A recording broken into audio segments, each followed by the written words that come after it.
Hey Eagles! Okay, I am going to be prepping my paper for our Scrappy Christmas tree and Christmas ornaments. So I've got my temper cakes, I've got some water, and I've got paper. The goal for right now is we are just putting paint on the paper. I have Miss Burke's class. Miss Burke's first grade class in here with me. So if you watch while I'm doing this is going to be really quick. Miss Burke's class, I hope you're looking. I'm dipping in the water. You can see these temper cakes. They look like watercolor. They have a darker pigment, darker color to them. See how these are mixing because I added some water on there. So we're not painting a Christmas tree. We're not painting ornaments. We're not painting anything in particular. We are just putting paint very quickly down on our paper, okay? And I'm toggling, I'm going back and forth with my water and my paint. If I put too much water on my paper, boys and girls, what happens? What happens? It'll turn brown. And what happens to my paper if it's got too much water on it?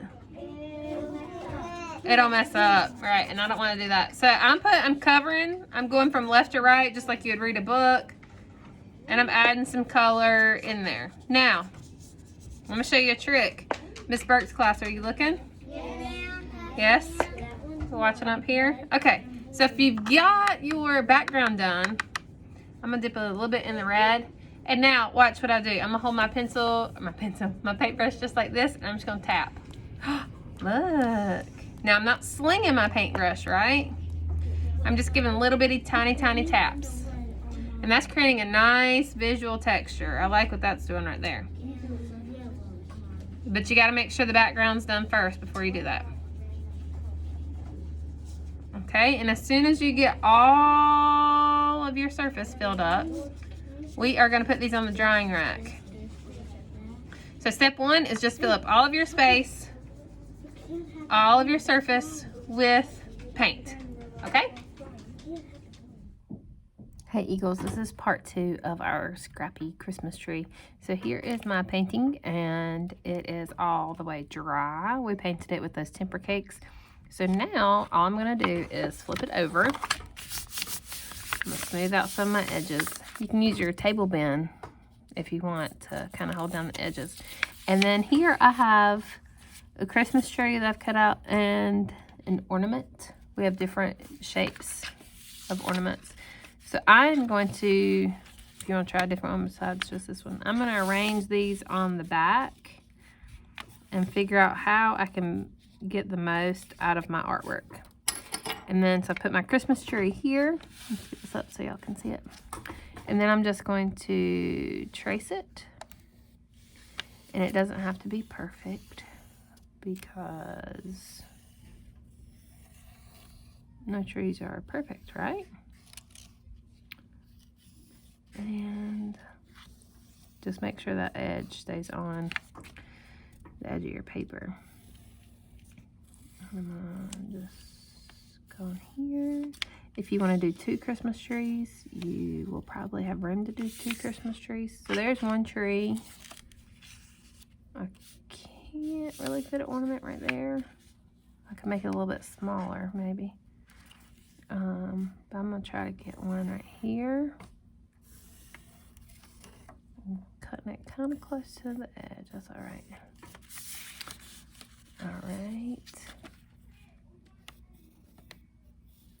I'm just going to. If you get a little bit on your template, it's okay. See, I missed a part right there. I'm gonna go back. And I'll do one right here. And you don't have to just use this circle one. You can use the other shaped ones that we have too.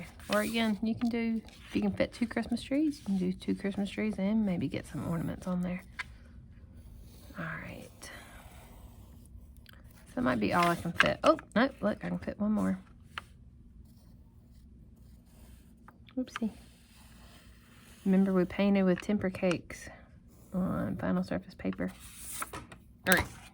So there I fit a Christmas tree and 1, 2, 3, 4, 5 ornaments. So I'm gonna take my pair of scissors And I'm going to cut on my pencil lines.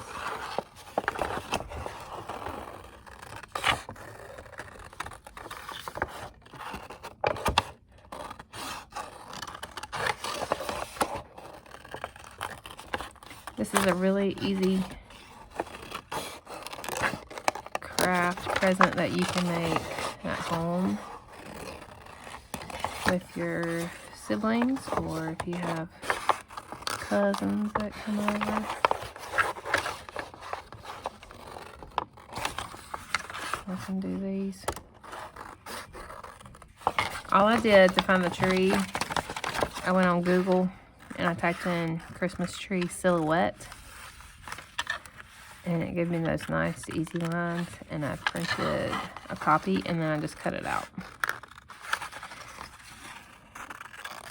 So I'm going to cut out this tree and these ornaments, and then I'm actually even going to save my scraps on here so that I can use those in a future collage. So we'll come on this way. Cut, cut, cut.